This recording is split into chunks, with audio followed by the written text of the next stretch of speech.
الحمد لله الحمد لله المنعم المحسن الديان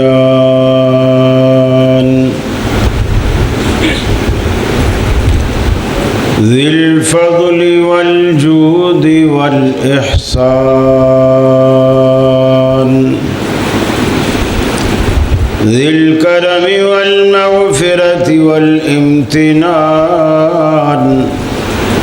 والصلاة والسلام على سيد الأنبياء خير الأنام وعلى آله وأصحابه وأزواجه العظام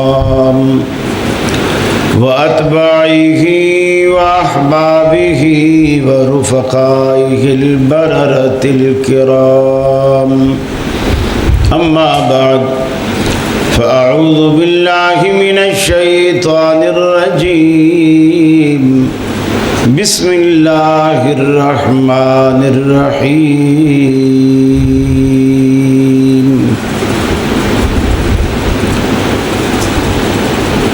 يا أيها الناس اتقوا ربكم الذي خلقكم من نفس واحدة وخلق منها زوجها وبث منهما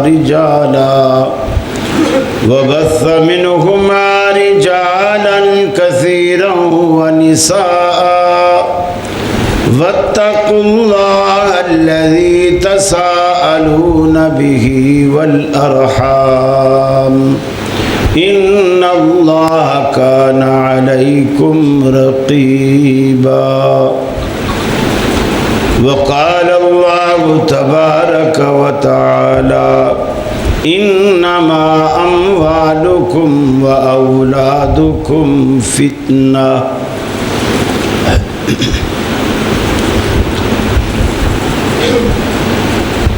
یہ مقصد ہے کہ دنیا سے جہالت دور ہو جائے کلام اللہ سے مومن کا دل پر نور ہو جائے یا الہی جب تک کہ میرے جسم میں جا رہے تجھ پہ صدقے تیرے محبوب پہ قربان رہے میں رہوں یا نہ رہوں پر دل کی ہے یہ دعا دین احمد اور عزت قرآن رہے واجب الاحترام علماء کرام سیالکوٹ کے اور اس کے قرب و جوار سے تشریف لانے والے میرے اہل توحید مسلم بھائیوں میری مسلم ماؤں بہنوں بیٹیوں ہم یہاں آپ کے علاقے میں جناب حکیم صادق صاحب سیالکوٹی رحمہ اللہ ان کے نام سے منسوب مسجد میں جمع ہیں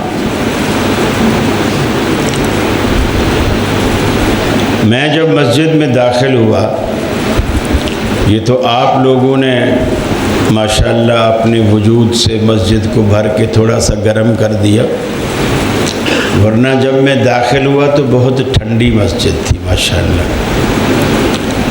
اور اس سفر میں اب تک میں نے جتنے بھی مساجد وزٹ کی ہیں یہ سب سے ٹھنڈی مسجد شاید مولانا سیالکوٹی رحمہ اللہ جنتوں کے جس باغیچے میں سیر کر رہے ہیں اللہ شاید وہاں کے جھونکے یہاں بھیج رہا ہے اللہ انہیں کروٹ کروٹ جنت نصیب فرمائے جن لوگوں نے جس طرح بھی اللہ کے گھر کو گرمی کے موسم میں ٹھنڈا کیا یقیناً اللہ رب العالمین ان کو حشر کی گرمی سے محفوظ رکھے گا انشاءاللہ۔ ایک وقت تھا ہمارے پاس بس 2-3 کتابیں کسی کو دینے کے لیے ہوتی تھی.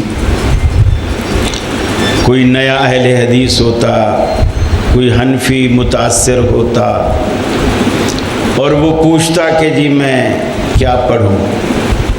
تو ہم ہمیشہ شروع میں 2 ہی کتابیں تجویز کیا کرتے تھے، ایک صلاۃ الرسول اور ایک سبیل رسول.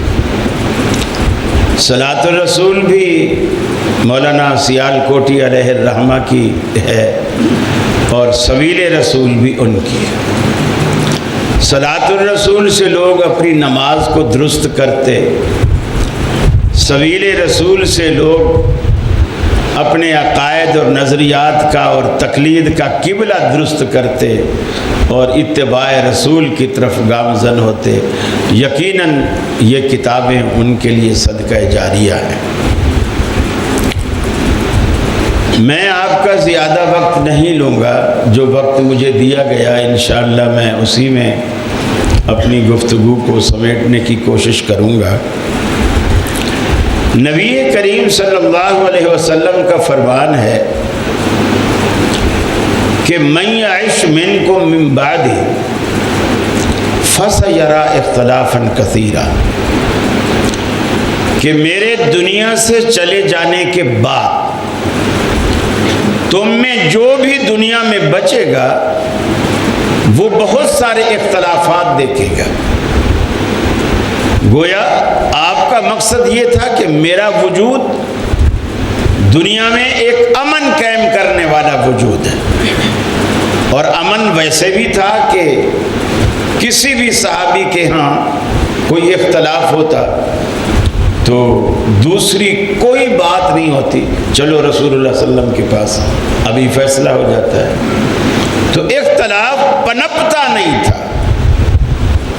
صحابہ کے پاس یہ فارمولہ تھا، چلو نبی کریم کے پاس جھگڑا لے جاؤ، وہ جو کہیں گے بات ختم ہے.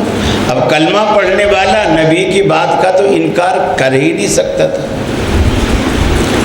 آپ نے فرمایا میرے بعد تم میں جو بھی رہے گا فَسَيَرَىٰ اخْتِلَافًا كَثِيرًا، وہ بہت سارے اختلافات دیکھے گا.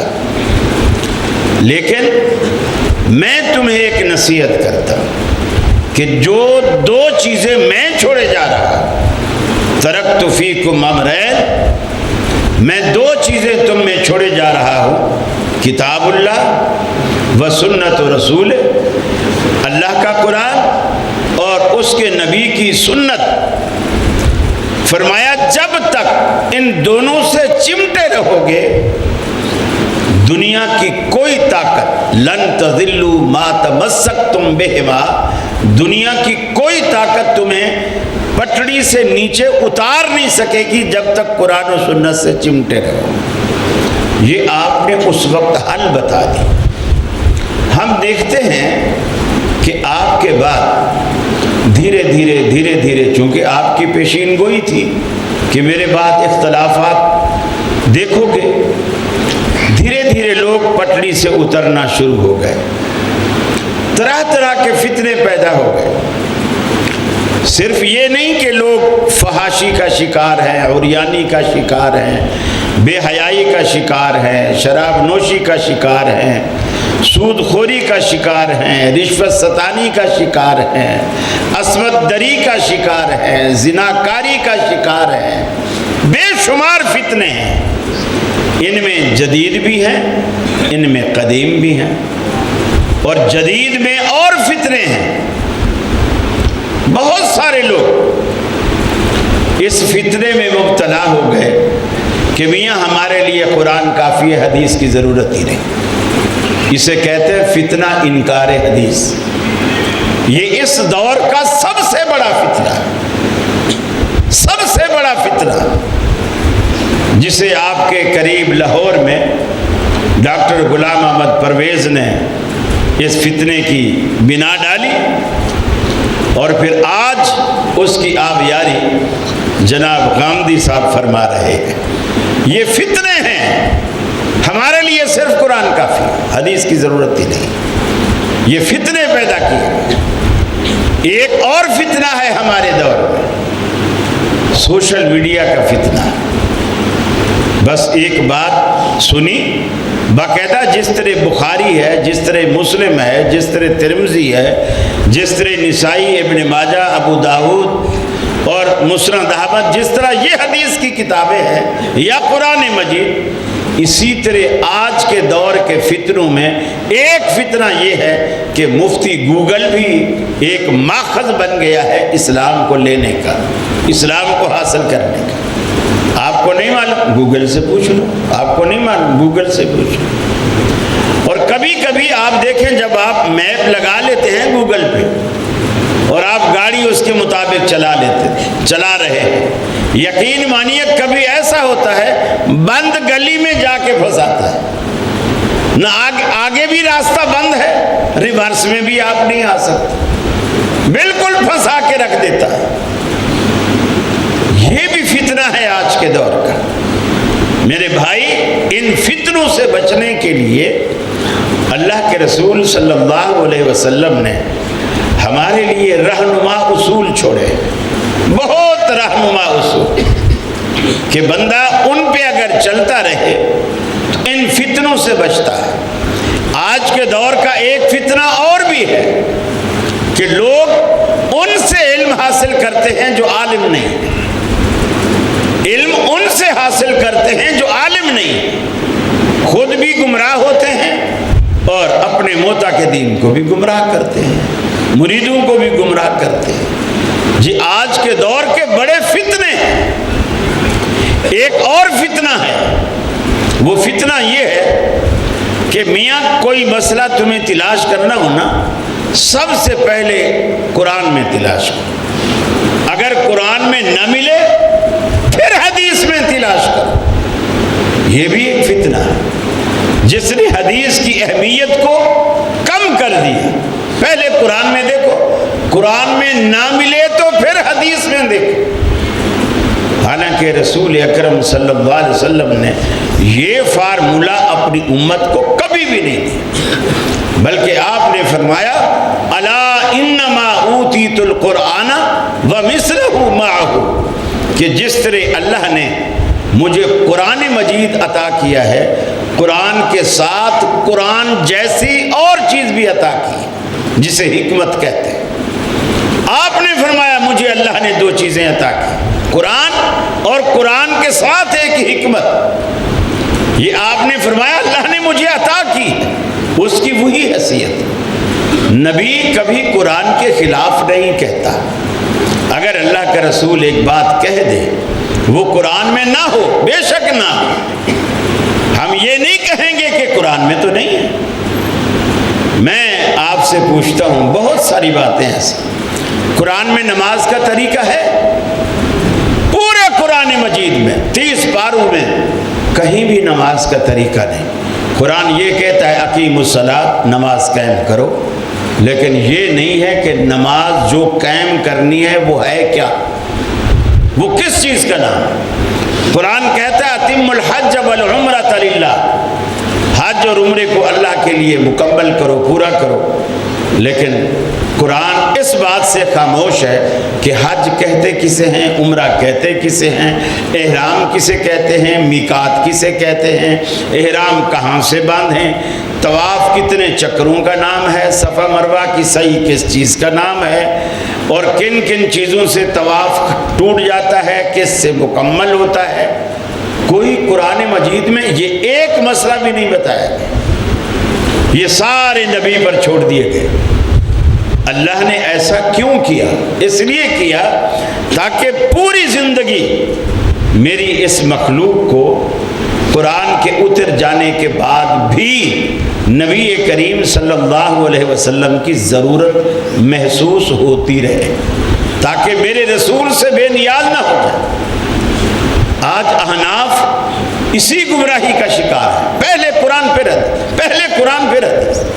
اب آپ فاتحہ خلف الامام کی حدیث پیش کریں گے، فوراً کہیں گے فیضا قرئ القرآن فاستمعوا لہ۔ ارے قرآن کہتا ہے جب قرآن پڑھا جائے چپ رہو، امام قرآن پڑھ رہا ہے تم پیچھے فاتحہ پڑھ رہے تو قرآن کی مخالفت ہو رہی۔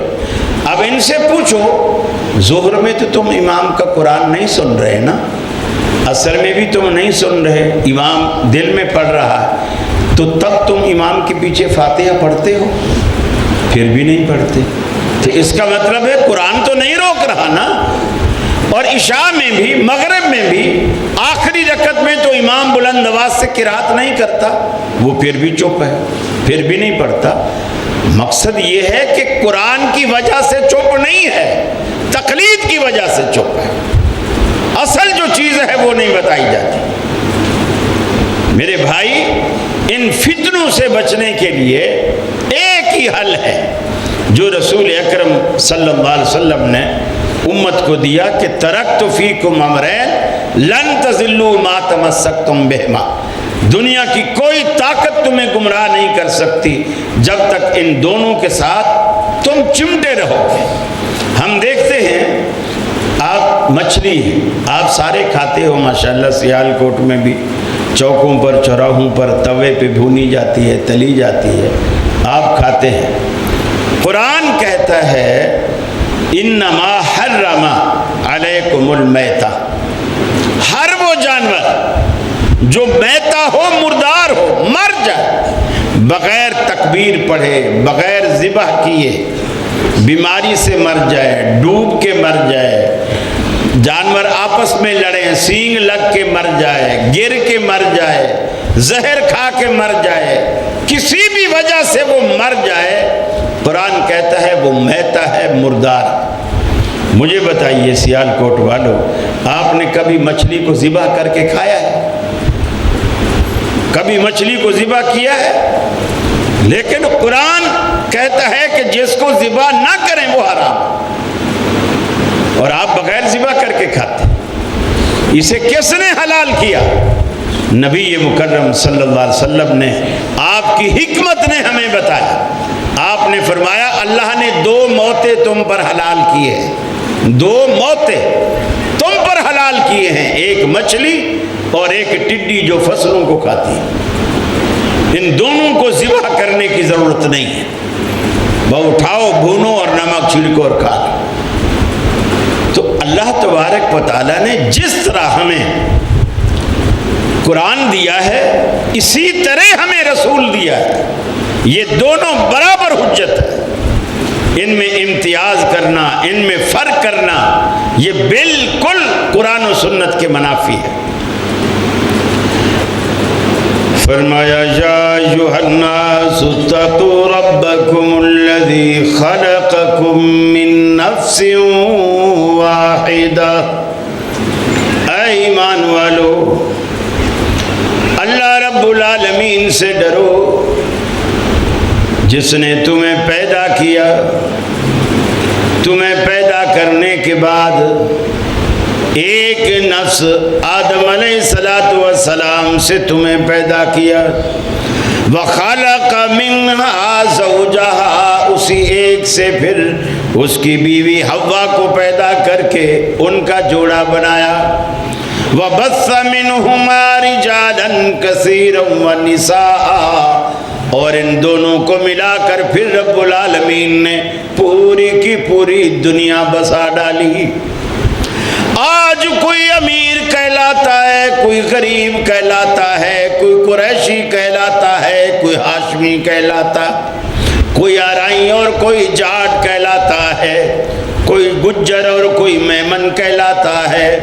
اللہ رب العالمین کہتا ہے ہم نے آدم اور حوا کے ملاپ سے پوری دنیا بسا ڈالی، لیکن تمہیں شتر بے مہارا بنا کر نہیں چھوڑا، تمہاری رہنمائی کے لیے، تمہاری ہدایت کے لیے، تمہیں ایک پٹڑی پر چلانے کے لیے، دوزخ سے بچانے کے لیے، جنت کی راہ پر گامزن کرنے کے لیے ہم نے انبیاء کا ایک طویل سلسلہ چلایا۔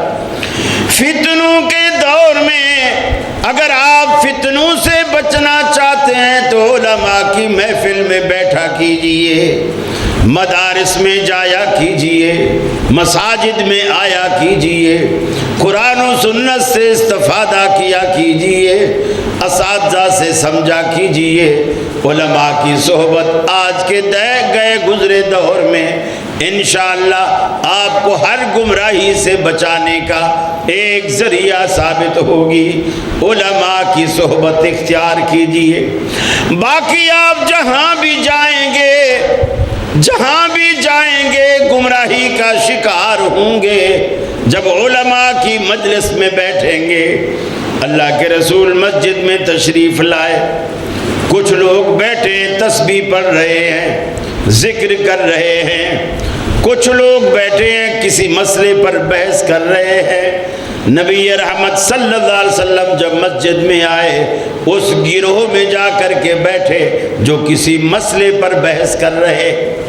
آپ نے فرمایا ایک عالم کو ایک عابد پر 70 عابدوں پر ایک عالم کو فضیلت حاصل ہے۔ 70 تسبیح پڑھنے والے، 70 نوافل پڑھنے والے، 70 تہجد گزار جمع کر لو، ایک عالم جو صرف فرضوں پر گزارا کرتا ہے، تہجد بھی نہیں پڑھتا، وہ ان 70 پر بھاری ہے۔ ایک عالم، اس سے گمراہی سے کیسے بچے گا انسان؟ خود اعلیٰ حضرت احمد رضا خان بریلوی نے ملفوظات میں ایک بڑا عجیب و غریب واقعہ لکھا۔ انہوں نے کہا کہ یہ حدیث کہ ایک عالم 70 عابدوں پر بھاری ہے، شیاطینوں نے بڑے شیطان سے پوچھا کہ یہ جو رسول اللہ نے یہ بات کی ہے اس کا کیا مطلب ہے؟ ایک عالم 70 عبادت گزاروں پر کیسے بھاری ہو سکتا ہے؟ اس کا کیا مطلب ہے؟ اعلیٰ حضرت نے لکھا کہ بڑے شیطان نے چھوٹوں سے کہا کہ کل فلاں جو مسجد ہے، شہر کی بڑی مسجد ہے، اس کے گیٹ پر، چوراہے پر تم لوگ آ جانا، میں بھی وہیں ہوں گا، یہ مسئلہ میں تمہیں وہیں سمجھاؤں گا۔ اب وہ کہتے ہیں کہ شیطان آ گیا، صبح فجر کی نماز سے پہلے چیلے بھی آ گئے، وہاں سے اب تہجد پڑھنے والے جو بزرگ تھے نا، رائے ونڈ والے، وہ سارے آ رہے ہیں، اذان سے پہلے تہجد جو پڑھیں گے، بزرگ ہیں، عبادت گزار ہیں۔ بڑے شیطان نے ان کو روکا، بولے بھائی چھوٹا سا ایک مسئلہ ہے، وہ ذرا بتاؤ۔ انہوں نے کہا ابھی ہمارا تہجد کا ٹائم جا رہا ہے، جلدی سے پوچھو کیا مسئلہ ہے۔ اس نے کہا یہ بتاؤ کہ یہ جو سوئی کا ناکا ہوتا ہے جس میں سے ہم دھاگا ڈالتے ہیں، سوئی کے ناکے میں سے اللہ تعالیٰ اونٹ کو گزار سکتا ہے؟ کیا پاگل ہو گیا کیا؟ وہ ہم سے دھاگا نہیں گزرتا تو اونٹ گزارنے کی بات کر رہا ہے؟ دھاگا ڈالنے میں اتنا ٹائم لگ جاتا ہے، اونٹ کیسے نکلے گا ناکے میں سے؟ وہ چلے گئے۔ اسی طرح اور آئے، پوچھتا رہا، پھر اس میں لکھا ہے کہ بالکل روشنی ہو گئی اور سورج نکلنے کے قریب عالم آیا۔ گویا اس میں اعلیٰ حضرت نے یہ بھی شو کیا ہے کہ مولوی عمل میں سست ہوتے ہیں، یہ سب سے آخر میں آیا اور وضو گھر سے کر کے اور جلدی آستینیں نیچے کھولی اور بھاگتا ہوا آ رہا ہے۔ شیطان نے اس کو روکا، بھئی مجھے چھوٹا سا ایک مسئلہ بتا دے۔ تو اس نے کہا بھی نماز کا میرا ٹائم جا رہا ہے، جلدی سے بول کیا؟ تو اس نے کہا وہی سوال کہ اللہ تعالیٰ سوئی کے ناکے میں سے ایک اونٹ اگر گزارنا چاہے تو گزار سکتا ہے؟ اس نے کہا بے وقوف آدمی، تو ایک اونٹ کی بات کرتا ہے، وہ 100 اونٹ اکٹھے بھی گزارنا چاہے تو گزار سکتا ہے۔ ان اللہ علی کل شیء قدیر، اللہ تو ہر بات پر قادر ہے۔ وہ کہہ کر چلا گیا۔ اب شیطان نے کہا دیکھ، یہ جو چھوٹی تسبیحاں لے کے جو عبادت کرنے والے لوگ ہیں، اب یہ ساری زندگی بھی تہجد پڑھتے رہے، عبادت کریں، روزے رکھیں، قرآن پڑھیں، انہیں ایک ٹکے کا بھی ثواب نہیں ملنا، اس لیے کہ اللہ پر ان کا عقیدہ اتنا کمزور ہے۔ یہ اللہ کو بھی اپنے جیسا سمجھ لیا انہوں نے کہ جیسے ہم سے داغا نہیں ڈلتا، اللہ سے اونٹ کیسے ڈلے گا؟ یعنی اللہ کو بھی نعوذ باللہ اپنے اوپر قیاس کر رہا ہے۔ اور وہ جو عالم تھا عبادت بے شک اس کی کم دکھائی گئی، عبادت اس نے کم کی، آیا بھی تھوڑا مسجد میں لیٹ، لیکن اس نے جملہ کیا کہا کہ تو ایک اونٹ کی بات کرتا ہے، اللہ تعالیٰ اگر 100 اونٹ پر یک وقت گزارنا چاہے تو وہ 100 اونٹ اکٹھے بھی گزار سکتا ہے۔ اب اس کا عقیدہ اللہ کی ذات پر اتنا عمدہ، اتنا پختہ، اتنا مضبوط ہے، اب یہ وتر کی 1 رکعت بھی پڑھے گا نا اللہ اسے اجر دے گا، اور دوسرا 3 وتر بھی پڑھے اور 20 رکعتیں تراویح بھی پڑھے، کچھ نہیں ملتا۔ اور یہ صرف ان صوفیوں کی بات نہیں ہے، لوگوں کے بے شمار عقائد ہیں۔ آپ پوچھ لو اللہ کہاں ہے، جب تک ان کا چھوٹا بچہ جو بولنا بھی نہ جانتا ہو اس سے پوچھو اللہ کہاں ہے، انگلی اٹھائے گا اللہ اوپر ہے، اور بڑا جب ہو جاتا ہے ان سے پوچھو اللہ کہاں ہے، بولے اللہ تو ہر جگہ ہے، سارے یہی کہیں گے اللہ ہر جگہ ہے۔ یہ اللہ کی توہین ہے، اللہ ہر جگہ نہیں ہے، جہاں میں بیٹھا ہوں یہ بھی ایک جگہ ہے، میرے نیچے کرسی کے نیچے جگہ خالی ہے یہ بھی جگہ ہے، ہر جگہ کا کیا مطلب ہے؟ اور دنیا میں بے شمار غلاظتیں، گندگی کے ڈھیر، آپ سجدے میں گر کر کیا کہتے ہیں، سبحان ربی الاعلیٰ، اللہ دیکھ میں کتنا نیچا جا چکا ہوں اور تو کتنا اونچا ہے، سبحان ربی الاعلیٰ، پاک ہے میرا رب جو بلند و بالا ہے۔ اللہ رب العالمین نے انبیاء کے ذریعے ہماری رہنمائی فرمائی کہ ہر فتنے سے تمہیں بچنا ہے، لیکن رہنمائی کہاں سے لینی؟ جہاں سے جیسے صحابہ کرام نے لی۔ اب آپ دیکھیے عورتیں جب ایام مخصوصہ میں ہوتی ہیں تو یہ روزہ نہیں رکھتی، ایام مخصوصہ میں روزہ نہیں رکھتی، یہ جو منتھلی پیریڈ ہوتے ہیں وہ روزہ اگر رمضان میں آ جائے تو وہ روزہ نہیں رکھتی اور نماز بھی نہیں پڑھتی، لیکن روزہ انہیں قضا کرنا پڑتا ہے اور نماز دوبارہ نہیں پڑھنی پڑتی۔ حضرت عائشہ سے پوچھا گیا کہ یہ کیا بات ہے، روزہ بھی اللہ نے فرض کیا، نماز بھی اللہ نے فرض کی، عورتیں مخصوص ایام میں روزہ آئے تو ان دنوں چھوڑتی ہیں لیکن بعد میں قضا کرنا پڑتا ہے، جتنے دن چھوٹے ہیں وہ گنے گی اور بعد میں وہ روزہ قضا کریں گی، پورا کریں گی اگلے رمضان سے پہلے پہلے، اور نمازیں جو چھوٹی ہیں وہ معاف ہیں۔ اس کی کیا وجہ ہے؟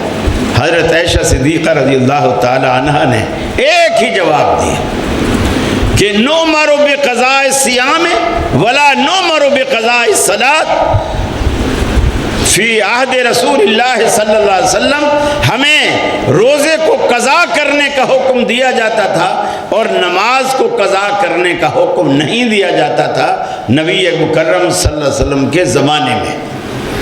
اب آپ کے زمانے میں جو ایسا کیا جاتا تھا، حضرت عائشہ نے ایک ہی جملہ، ایک ہی بات کہی کہ اللہ کے رسول کے زمانے میں ایسا تھا۔ فتنے پیدا کرنے کے لیے جو لوگ فتنے پیدا کرتے ہیں ان کا حل یہ ہے کہ انہیں سنت کی مار مارا جائے۔ اب آپ دیکھیے قربانی ہے، آپ لوگ قربانی کرتے ہو، اللہ کے رسول نے فرمایا جو بندہ اونٹ کا گوشت کھائے، چاہے قربانی میں کھائے چاہے عام دنوں میں کھائے، جو اونٹ کا گوشت کھائے وضو دوبارہ کرے۔ گوشت بکرے کا بھی ہے، گائے کا بھی ہے، بھینس کا بھی ہے، ہرن کا بھی ہے، کسی گوشت کے لیے نہیں کہا کہ وہ وضو دوبارہ کرے، لیکن جب اونٹ کا گوشت کھائے تو فرمایا وضو دوبارہ کرے۔ اب سوال پیدا ہوتا ہے کہ بھی اونٹ کا گوشت کھا کر وضو کیوں دوبارہ کرے؟ اس کا کیا جواب ہے سوا اس کے کہ اللہ کے رسول صلی اللہ علیہ وسلم نے یہی فرمایا۔ فتنوں کے دور میں آپ حدیث کا سہارا لیں، سنت کا سہارا لیں تاکہ آپ گمراہی سے بچ سکیں۔ بچے ہیں، ایک ہی ماں باپ کے بچے ہیں، ایک بیٹی ہے ایک بیٹا ہے، دونوں شیر خوار ہیں، جڑواں پیدا ہوئے ہیں، ابھی 6-7 مہینے کے، ماں کے دودھ کے علاوہ کوئی غذا نہیں لیتے، صرف ماں کا دودھ لیتے ہیں۔ اب اگر ان میں سے لڑکا ماں باپ کے کپڑوں پر پیشاب کر دے، پیمپرز وغیرہ نہ لگے ہوں، پیشاب کر دے، اللہ کے رسول فرماتے ہیں یرش من بول الغلام یغسل من بول الجاریہ، اگر لڑکی پیشاب کرے تو دھوو، اور اگر لڑکا پیشاب کرے تو چھینٹے مار دو، کپڑا پاک۔ اب عقل کی بات ہے کہ پیشاب تو دونوں کے پیشاب ہیں اور دونوں ہی ناپاک ہیں۔ یہ نہیں کہا گیا کہ لڑکے کا پیشاب پاک ہے، یہ نہیں کہا گیا، دونوں ہی ناپاک ہیں۔ جب تک ماں کا دودھ پیتے ہیں، باہر کی کوئی غذا نہیں لیتے، یرش من بول الغلام یغسل من بول الجاریہ، بچی کے پیشاب کو دھویا جائے، بچے کے پیشاب کو چھینٹے مار کے پاک کیا جائے۔ اب ایسا کیوں؟ ہمارے پاس سوائے اس کے کوئی جواب نہیں کہ شارع علیہ السلام نے یہی کہا، اس کے علاوہ ہمارے پاس کوئی جواب نہیں کہ آپ نے یہی کہا۔ قرآن مجید کہتا ہے، یہ میں بتا رہا ہوں کہ لوگ کہتے ہیں ہمیں قرآن کافی، قرآن مجید یہ کہتا ہے کہ دو بہنیں ایک شخص کے نکاح میں جمع نہیں ہو سکتی، مگر یعنی ایک شخص نے ایک عورت سے شادی کی ہے اور اس کی ایک بہن بھی ہے، یعنی اس عورت کی جو اس بندے کی سالی ہے، تو اپنی بیوی کے ہوتے ہوئے سالی سے نکاح نہیں کر سکتا، یہ قرآن کہتا ہے۔ صرف اسی کو حرام کیا قرآن نے۔ اللہ کے رسول نے فرمایا بیوی کی بھانجی اور پھوپھی، اس کو بھی وہ جمع نہیں کر سکتا، اور یہ قرآن میں منع نہیں ہے، یعنی حدیث نے اس سے اضافی طور پر منع فرمایا۔ قرآن کہتا ہے اگر کسی عورت کو 3 طلاقیں دے دی جائے وہ حرام ہے، حتیٰ تنکح زوجا غیرہ، جب تک کہ وہ دوسرا نکاح نہ کرے تب تک وہ پہلے خاوند کے لیے حلال نہیں ہے۔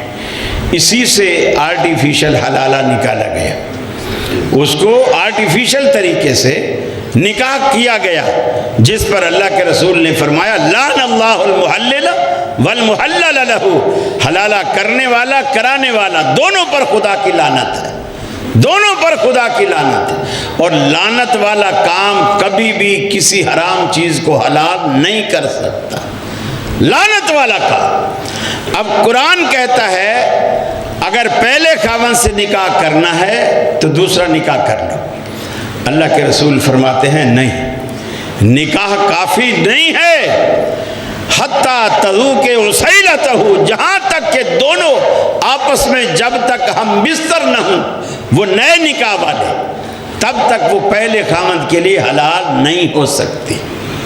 قرآن کہتا ہے نکاح کرنے سے حلال ہو جائے گی، حدیث کہتی ہے نہیں، صحبت کرنے کے بعد حلال ہو۔